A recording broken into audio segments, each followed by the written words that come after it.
5 destroyers, a narrow, pitch-black strait, and bearing down on them, a Japanese battle squadron built around 2 massive battleships with guns the size of automobiles. By every calculation of naval warfare, those 5 American destroyers should have been vaporized within minutes. But what happened that night in the waters of Surigao Strait was not a slaughter of American ships. It was something else entirely. It was the last time in all of human history that battleships would ever fire their guns at each other in combat. And the men who made it possible were sailing tin can destroyers into the teeth of a force that could have crushed them with a single broadside. This is the story of October 25, 1944. This is the Battle of Surigao Strait. To truly understand what happened that night, you have to go back. Back to the summer of 1944, when the whole Pacific War was shifting under Japan's feet like sand during an earthquake. By that point, the Imperial Japanese Navy had been bled white. The Battle of the Philippine Sea in June of 1944 had torn the heart right out of Japan's naval aviation. 3 carriers gone, hundreds of irreplaceable pilots dead, and an entire generation of Japanese naval air power effectively erased from the board in a single terrible day. The Americans called it the Great Marianas Turkey Shoot. The Japanese called it a catastrophe. But here is the thing about the Imperial Japanese Navy in 1944. Even bleeding, even desperate, even facing a force that outmatched them in nearly every category imaginable, they were not done. Japan still had battleships. Big, powerful, beautifully engineered weapons of war. And in the minds of the senior Japanese admirals, those battleships still represented a chance, however slim, to change the outcome of the war. All they needed was one moment, one opening, one decisive engagement where Japanese steel could meet American flesh, and the result might be different. That opening came when Douglas MacArthur finally fulfilled his famous promise and returned to the Philippines. On October 20, 1944, American troops waded ashore at Leyte Gulf in the central Philippines. It was one of the largest amphibious operations in the history of warfare. Hundreds of ships, thousands of landing craft, and tens of thousands of soldiers and Marines hit the beaches under the distant echo of MacArthur's voice crackling over a radio loudspeaker. The general himself waded ashore in knee-deep water and told the Filipino people, with characteristic drama, that he had returned. The Japanese response to this invasion was swift, bold, and extraordinarily complex. Admiral Somu Toyota, commanding the combined fleet, activated a plan called Shoichi-go, which translates roughly to Victory Operation Number 1. And in the desperate, poetic way that the Japanese military often thought about these things, it was designed to be exactly that. A decisive victory, or a glorious death, possibly both. The plan was elegant in its conception and nightmarish in its execution.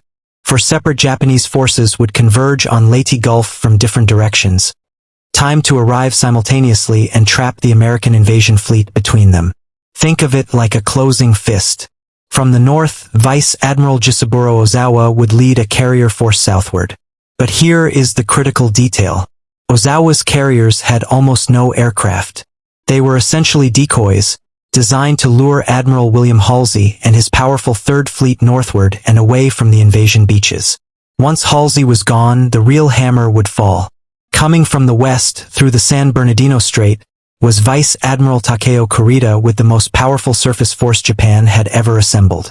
5 battleships, including the monstrous Yamato and her sister Musashi, ships so large and so heavily armed that they represented something almost beyond the comprehension of naval engineers at the time.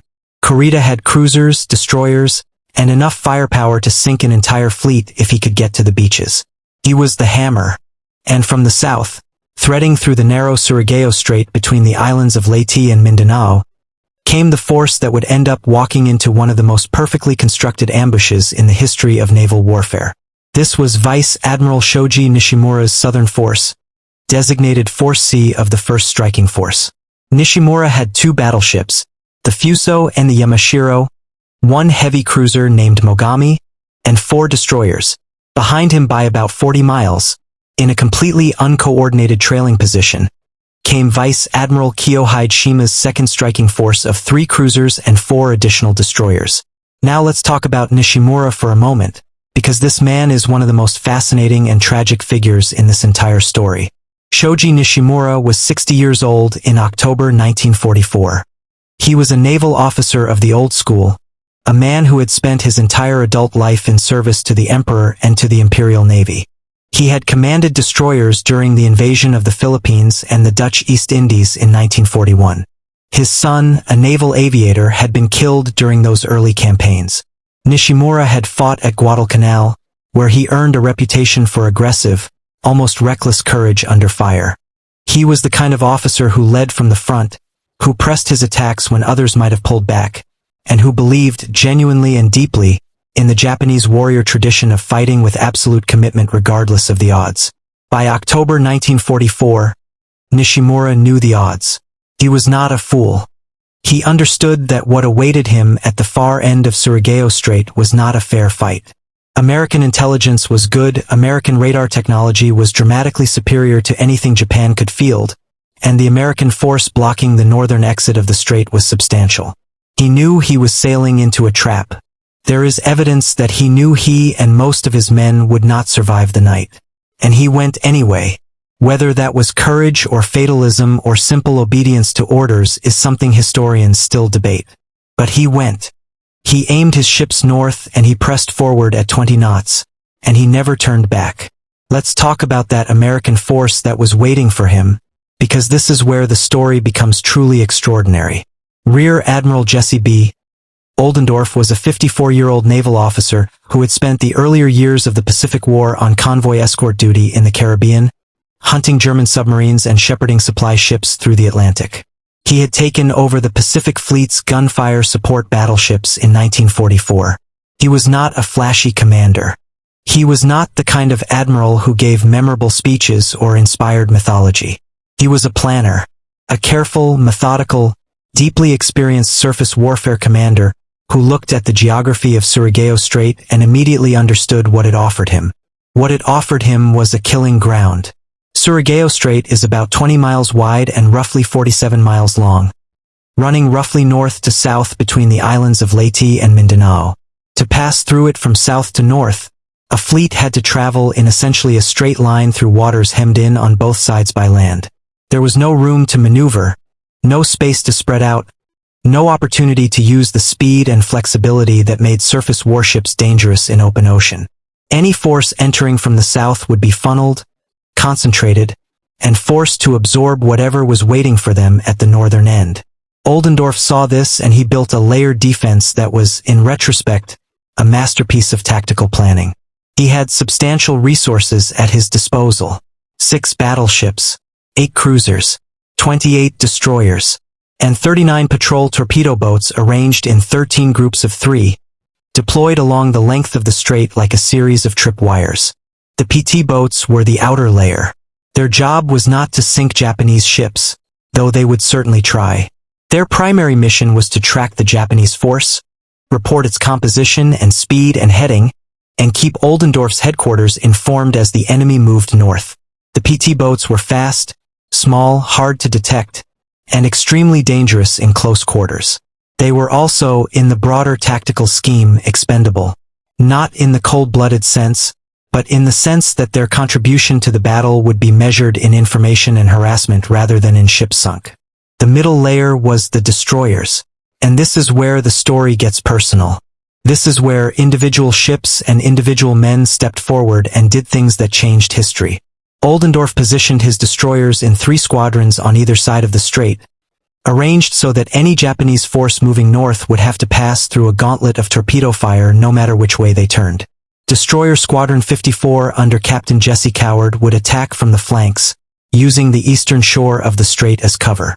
Destroyer Squadron 24 under Captain Kenmore McMahons would follow up from a different angle. And Destroyer Squadron 56 under Captain Roland Smoot would deliver what one contemporary account described as a coup de grace from ahead. At the far northern end of the strait, positioned completely across the exit, were Oldendorf's 6 old battleships. These were not new ships. They were veterans, most of them rebuilt from the dead after the catastrophe of Pearl Harbor. The West Virginia, the California, the Tennessee, the Maryland, the Pennsylvania, and the Mississippi. 5 of these 6 ships had been at Pearl Harbor on the morning of December 7, 1941. They had been bombed, torpedoed, sunk or badly damaged in that devastating surprise attack. They had been raised from the harbor mud, rebuilt, modernized, and sent back into the fight. And now, on the night of October 24th going into the early hours of October 25th, 1944, they were waiting in the dark at the top of Surigao Strait with their gun barrels pointed south. Think about what that meant to the crews of those ships. The men who had survived Pearl Harbor, who had watched their shipmates die in the harbor, who had lived with that memory for nearly 3 years. Now they were here in the dark, and the Japanese were coming to them. Meanwhile, the Japanese were moving. Nishimura's force entered the southern end of Surigao Strait just after midnight on October 25th. His formation was a classic naval column. The Yamashiro led, with the Fuso behind her, followed by the heavy cruiser Mogami and the 4 destroyers, Shigure, Michishio, Asagumo, and Yamagumo. They were making 20 knots, which in a 47-mile strait meant they had maybe 2 hours before they reached Oldendorf's battle line. Nishimura ordered his ships into battle formation at approximately 2:11 in the morning. The first Americans to make contact were the PT boats. 39 of these small, nimble torpedo boats were spread out in groups of 3 across the southern approaches to the strait. When the Japanese column appeared on their radar screens and their lookouts spotted the distant outlines of large warships against the darkness, the PT boats did exactly what they were supposed to do. They reported contact. They reported the Japanese force to Oldendorf. And then, with the aggressive determination that characterized these small boat crews throughout the Pacific War, they pressed in to attack. The torpedo boat attacks that night were dramatic, dangerous, and largely unsuccessful in terms of ships sunk. The Japanese searchlights were good, and Nishimura's gunners were alert. PT-490 found herself suddenly just 400 yards from the Japanese ships and took 2 direct hits. PT-493 was damaged and eventually sank after sunrise. 3 PT sailors were killed and 20 were wounded. But the PT boats accomplished their primary mission. Every contact was reported. Oldendorf knew exactly where the Japanese were, how fast they were moving, and what he was dealing with. Nishimura's ships pressed on. At 2:11 in the morning, another group of PT boats sprinted in from the southeast and hurled 6 torpedoes at the Japanese column. All 6 missed. Nishimura did not slow down. He did not turn back. He kept his formation moving north at 20 knots. His lookouts scanning the dark water ahead. His gunners waiting for targets. He was, by this point, fully committed. There was no exit from this strait except forward or backward, and Shoji Nishimura was not a man who went backward. Now came Captain Jesse Coward and Destroyer Squadron 54. Jesse Coward was a Guadalcanal veteran, an experienced destroyerman who had been watching the PT boat contacts come in and building his attack plan with professional precision. His squadron was not originally included in Oldendorf's formal battle plan. They were on anti-submarine patrol, guarding the entrance to Leyte Gulf. But when it became clear that Nishimura was coming through with significant force, Coward sent a message to Oldendorf that is one of the best short sentences in the history of naval communication. He said, in effect, if you give me permission, I will attack immediately and then get out of your way. Oldendorf gave the green light 15 minutes later. Coward organized his 5 destroyers into 2 attack groups. The Remy, the McGowan, and the Melvin would charge down the eastern shore of the strait. The McDermott and the Monson would attack from the western side. Both groups would fire full torpedo salvos at the Japanese column from maximum effective range, then turn and run north at maximum speed before the Japanese guns could find them. Shortly after 2:30 in the morning, with radar contact solid and the Japanese formation clearly displayed on their combat information center screens, Captain Coward's destroyers began their run. They came in fast, hugging the dark shoreline, using every advantage the geography offered them. The Japanese lookouts spotted them. Nishimura's searchlights came on. The big guns began to swing toward the attacking destroyers. But it was too late. The Remy, the McGowan, and the Melvin fired their torpedoes from the east at ranges of around 8 to 10,000 yards. The McDermott and the Monson fired from the west. A total of 47 Mark 15 torpedoes were in the water, running hot, straight, and normal toward the Japanese column at 46 knots. Nishimura's ships turned on their lights and opened fire. The destroyers dodged, turned, made smoke, and ran north. and then the torpedoes began to hit. The first target was the battleship Fuso.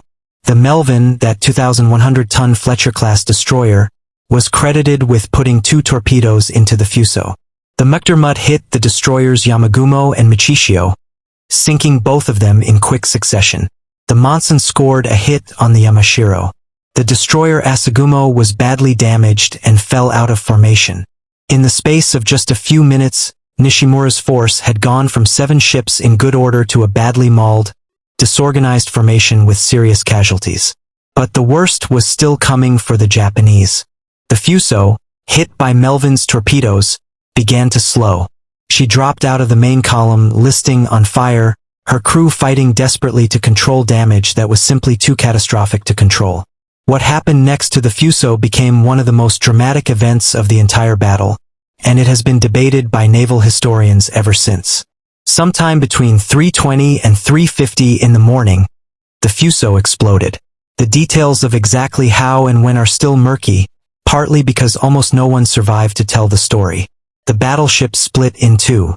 Both halves, incredibly, continued to float for some time, burning fiercely in the dark strait, creating a scene that witnesses described as genuinely terrifying.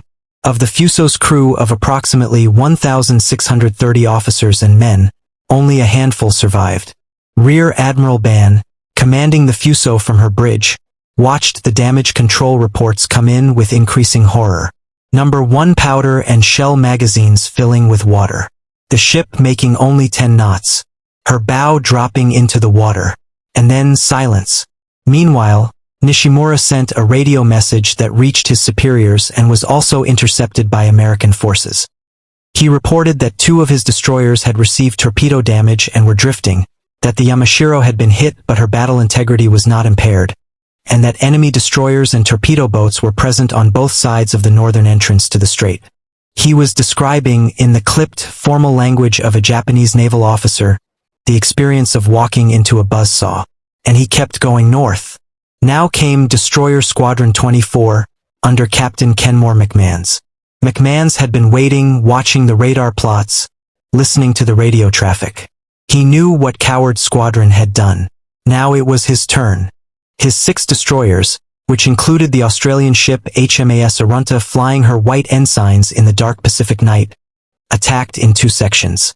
Hutchins, Daly, and Back came in from the eastern side. Arunta, Killen, and Beale approached from the other angle. McMahon's destroyers fired their torpedoes and then turned north at high speed, following the same basic plan as Coward. Zigzagging, making smoke, dodging Japanese shells in the darkness. More torpedoes hit. Yamashiro took another hit, then another. The heavy cruiser Mogami was struck and damaged. Japanese destroyers fired back in desperation. The American destroyer Daly had a Japanese torpedo sizzle past just under her bow close enough to make the crew's heart stop. By the time McMahon's attack was complete, Nishimura's southern force had been reduced to the Yamashiro, the damaged Mogami, and the single intact destroyer Shigeru. The Fuso was gone or dying behind him. 2 destroyers were sunk. Others were drifting on fire out of the fight. And his flagship, the Yamashiro, had been hit multiple times by American torpedoes and was already fighting damage control battles even as she continued to steam north. This is the moment where the story becomes almost mythological. Because Shoji Nishimura knew. He had to know what was ahead of him. He had been sending and receiving radio messages. He knew his force was shattered. He knew the Americans had more destroyers, had cruisers, had battleships waiting for him at the end of the strait. He knew that Shima's force behind him was not going to arrive in time to help, and that Kurita's main force was nowhere near. He was alone. He was hurt, and he kept going. At around 3:34 in the morning, Captain Roland Smoot led Destroyer Squadron 56 into the attack. 9 destroyers in 3 sections, approaching the Japanese from ahead and from both flanks simultaneously. Smoot had been given specific orders about the geometry of his attack, designed to ensure that no matter which way the Japanese turned, they would be in torpedo water. He pressed his attack admirably close.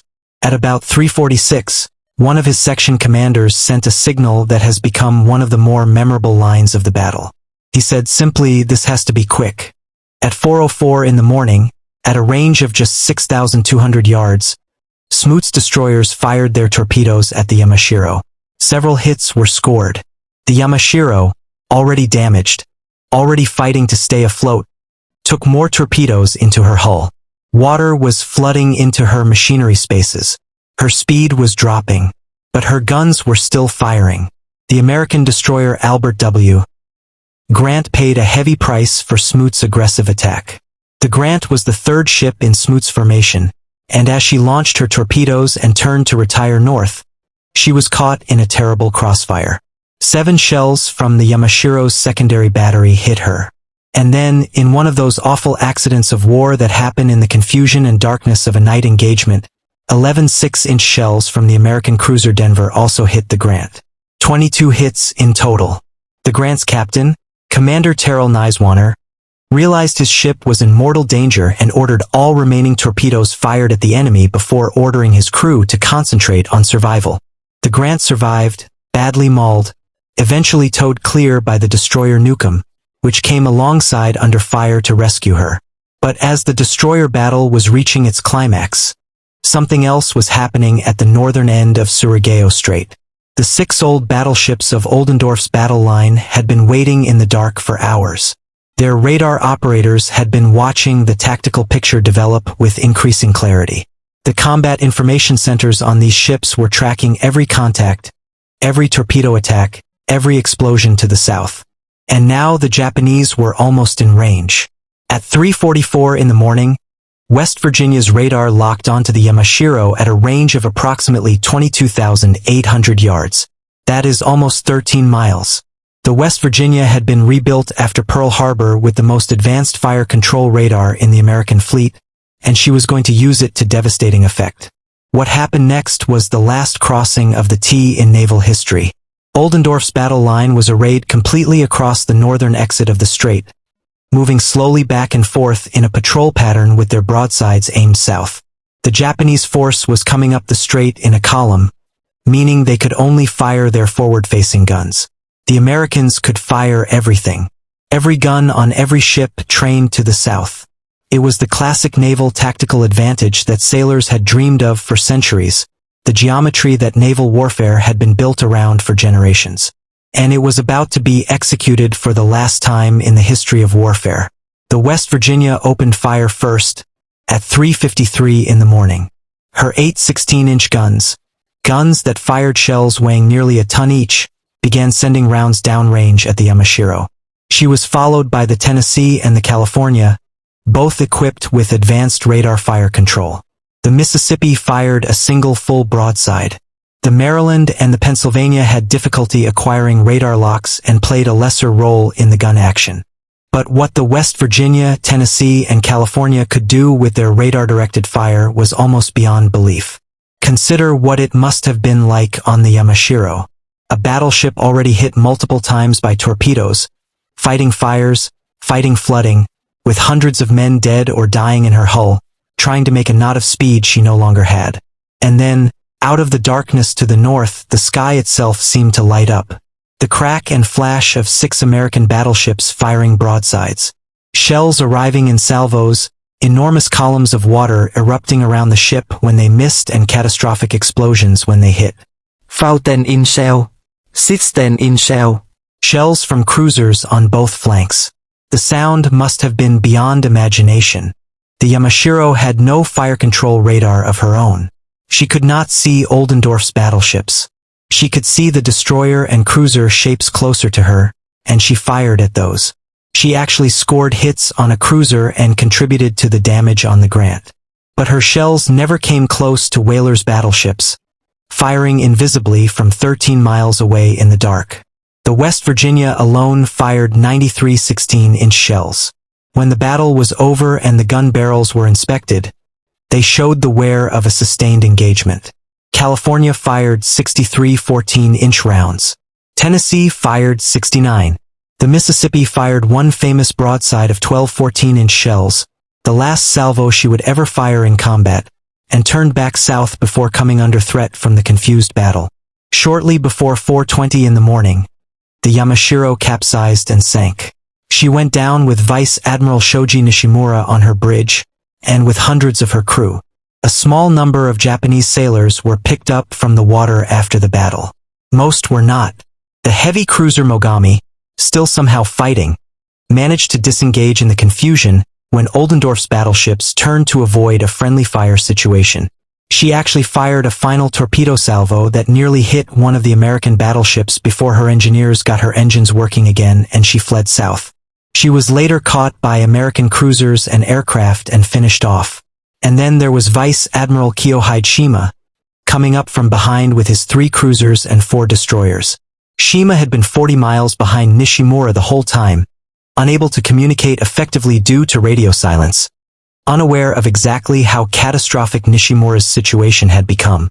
He pushed north into the strait and began to see the evidence. The PT boats attacked him, and though their torpedoes mostly missed, one hit the light cruiser Abikuma and knocked her out of the formation. His flagship Nachi collided in the dark with the retreating, burning Mogami in a humiliating accident that caused damage to both ships, and then Shima looked north and saw what was waiting. The radar screens, the gun flashes, the burning wreckage of what had been Nishimura's force. Shima made a decision that has been criticized and defended in equal measure by historians ever since. He turned around. He ordered his force south and withdrew from the strait. Some have said he was a coward. Others say he was making the only rational military decision available. His ships were unsupported. His force was not strong enough to change the outcome, and throwing them away in a hopeless charge would have accomplished nothing. Whatever the moral calculus, Shima turned south, and the Battle of Surigao Strait was effectively over. The American forces pursued. Aircraft from carrier groups found and attacked Japanese stragglers through the following day. The Abikuma, crippled by the earlier torpedo hit, was bombed by Army Air Force's B-24s and B-25s the following morning and sank. The Nachi, Shima's flagship, made it to Manila Bay and was sunk there by American carrier aircraft on November 5th. The destroyer Asagumo, left behind and crippled, was finished off by American gunfire. Of Nishimura's original 7 ships, only the destroyer Shigyur survived the immediate battle, and even Shigyur was eventually sunk by an American submarine in January 1945. The American losses at Surigao Strait were remarkably light given the scale of the engagement. The destroyer Albert W. Grant was the most seriously damaged ship, having been hit 22 times. 39 Americans were killed. 114 were wounded.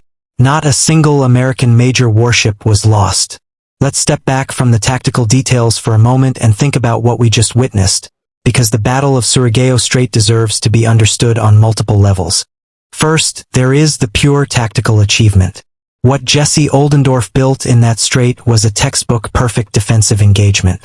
Layered defenses, excellent use of terrain, radar technology used to its maximum potential, torpedo attacks sequenced with professional precision, and the final crossing of the T executed almost by the book.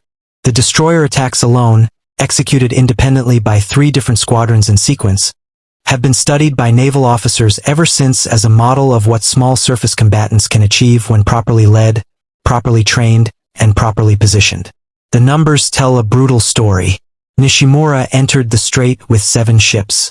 He lost 5 of them, including both battleships, in the space of about 2 hours. He inflicted minimal damage on the Americans in return. The disparity in outcome was almost total. But there is a deeper layer to the story that goes beyond tactics. Think about those American battleships for a moment. The West Virginia, the California, the Tennessee, the Maryland, the Pennsylvania. 5 of the 6 ships in Oldendorf's battle line had been at Pearl Harbor on December 7, 1941. The West Virginia had been hit by 7 torpedoes and 2 bombs. She had been sunk in the harbor, her hull resting on the mud with hundreds of her crew trapped inside. 23 years after they entered service, with every modern upgrade that American shipyard workers could give them, those ships were waiting in the dark of Surigao Strait when the Japanese came. There is something genuinely moving about that. The ships that had been broken at Pearl Harbor finished the job at Surigao. And think about the scale of what this meant for naval history. Since the age of sail, Since the great age of wooden ships and iron men, naval battles had been decided by big guns firing at each other across open water. The battle line, the crossing of the T, the duel between capital ships with their heavy caliber armament. This was how navies fought. This was the language of sea warfare for hundreds of years. It ended at Surigao Strait. Never again, in the entire subsequent history of human conflict, have battleships fired their big guns at each other in anger. The next chapter of naval warfare, already well underway by October 1944, belonged to the aircraft carrier and the submarine and eventually the guided missile. The battleship as the queen of the fleet, the decisive instrument of naval power, had already been superseded. The Battle of the Philippine Sea in June 1944 had proven beyond argument that aircraft carriers were the new capital ships. Battleships were still useful, still powerful, still capable of tremendous destruction against shore targets and against smaller vessels. But their day as fleet killers was over. Surigao Strait was their last bow.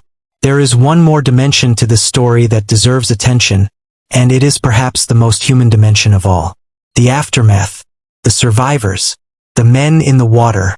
After the Yamashiro sank, after the Fuso split apart and burned, after the destroyers went down, there were Japanese sailors in the water of Surigao Strait. Hundreds of them. Men from the Yamashiro, men from the Fuso, men from the destroyers. Some of them had been in the water for hours. The water temperature in the Philippine Sea in October is warm, but warm water does not protect you from shock, from wounds, from exhaustion, from the despair of watching your ship go down. Many of these men drowned. Many more died from their wounds or from exposure before they could be rescued. The American ships did attempt to pick up survivors after the battle, but the recovery effort was limited and incomplete. The chaos of a night surface action in a narrow strait, with the larger battle of Leyte Gulf still raging around them, made organized rescue operations essentially impossible. The exact casualty figures from the Japanese side have never been precisely established, partly because Japanese record-keeping in the final year of the war was incomplete and partly because so few survivors were available to provide accounts. What we know is that thousands of Japanese sailors died in those dark waters on the night of October 25, 1944. One of the survivors of the Fuso, a sailor named Yasuo Kato, left a brief account of what it was like to be on that dying battleship. He described climbing out of a gun turret as the ship heeled over, sliding across the wet steel deck in the dark, hearing the bugle call of abandoned ship, and then the sound of gurgling water.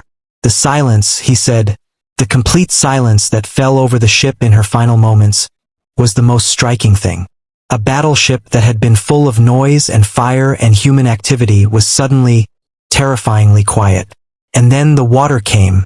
Accounts like Cato's remind us that behind all the tactical elegance, behind all the radar plots and the torpedo spreads and the crossing of the T, there were thousands of human beings. On both sides. Men who had eaten breakfast that morning and thought about home and hoped they would survive. Most of the Japanese did not. What happened to Nishimura himself is interesting. Because he died on his flagship when Yamashiro went down, we have no direct account from him of what he was thinking during those final hours. We can only infer from his actions. He knew what he was sailing into. He sent accurate radio reports that described his situation honestly. He kept moving north even as his force was being destroyed around him. There are theories that he had made a kind of peace with his fate, that he saw his mission not as something he expected to survive but as a sacrifice designed to buy time for Kurita and the main force. Whether that is true we can never fully know. What we know is that Kurita, for whom Nishimura supposedly died, never reached the invasion beaches either. The Battle of Leyte Gulf as a whole, the largest naval battle in history by virtually every measure, ended in total Japanese defeat. Kurita, despite getting through San Bernardino Strait and briefly threatening American escort carriers in the famous battle off Samar, eventually turned back before reaching Leyte Gulf. The Japanese plan, brilliant on paper, collapsed in execution because of the time delays, the communication failures, the attrition inflicted by American submarines and aircraft before the surface engagements even began. Japan's navy never recovered from Leyte Gulf. The losses in ships and aircraft and trained crews were simply irreplaceable at that stage of the war. The show operation, meant to be Japan's decisive victory, became instead the final demonstration that Japan could no longer contest American control of Pacific waters. The road to the Japanese home islands now lay open. But before all of that, before Leyte, before Iwo Jima, before Okinawa, before the atomic bombs and the surrender ceremonies on the Missouri, before all of it, there was one last night in Surigao Strait. There were 5 American destroyers racing through the dark toward Japanese battleships. There were young men at torpedo controls and radar screens and gun sights, doing their jobs with professional excellence in the most terrifying possible circumstances. There was a Japanese admiral on the bridge of a dying battleship, still moving north because that was the only direction his honor allowed him to go. And there were the old ships at the top of the strait. The West Virginia, raised from the mud of Pearl Harbor. The California, the Tennessee, waiting in the dark with their guns pointed south. When the West Virginia opened fire at 3:53 in the morning, she fired those guns for every sailor who died in Pearl Harbor. She fired them for 3 years of war, 3 years of sacrifice, 3 years of building back from the most humiliating defeat in American naval history. She fired them into a darkness that was, finally, starting to lift. Not just the physical darkness of that night, but the strategic darkness that had surrounded America since December 7, 1941. The war was not over. There was still a year of brutal fighting ahead. But the Japanese Navy as a serious threat to American operations in the Pacific was finished. Surigao Strait finished it. The guns fell silent just before dawn. The sun came up over the Philippine Sea, painting the water orange and gold, and the wreckage of Nishimura's force floated in the strait. Oil slicks, debris, life jackets, the broken bodies of warships that had once been the pride of the Imperial Japanese Navy. And out on the water, moving carefully through the debris, were the American ships. Destroyers mostly, checking for survivors, keeping watch. The PT boats were somewhere out there too, their crews tired and some of them wounded but alive. The big battleships had moved off to the north, their business at Surigao complete. They would be needed again for shore bombardment, for fleet escort, for the long grinding campaign that would take the war all the way to the shores of Japan itself. But they would never again do what they did on the night of October 25, 1944. They would never again fire those great guns at another battleship. That was over. Humanity had fought its last battleship duel. The Battle of Surigao Strait deserves a place among the great engagements of naval history, not just because it was the last of its kind, but because of what it demonstrated about preparation, planning, and the willingness of individual men to put their fragile ships between a powerful enemy and the men counting on them to hold the line. Those destroyer crews, racing in at 25 knots in the dark, firing their torpedoes and then running for their lives through Japanese gunfire, they made that battle possible. Without the destroyer attacks of Squadrons 54, 24, and 56, without the courage and professional skill of men like Jesse Coward and Roland Smoot and Kenmore McMahons and the sailors under their command, the Yamashiro might have reached Oldendorf's battle line with her fighting power intact. The outcome might still have been the same, but it might not have been. History is made in those knife-edge moments. On the water, in the dark, at 4 in the morning when a 19-year-old fire control man on a destroyer is doing his job because his shipmates and his country depend on him, and there is absolutely no alternative. Philip Hollywood was one of those 19-year-olds. He was a fire controlman second class on the USS Melvin, the destroyer credited with sinking the Japanese battleship Fuso. Years later, in his old age, he talked about that night in words that cut right through all the tactical analysis and historical significance and get to the thing that actually matters. He said their job was to get as close as they could to the enemy ships, launch torpedoes, and get out alive.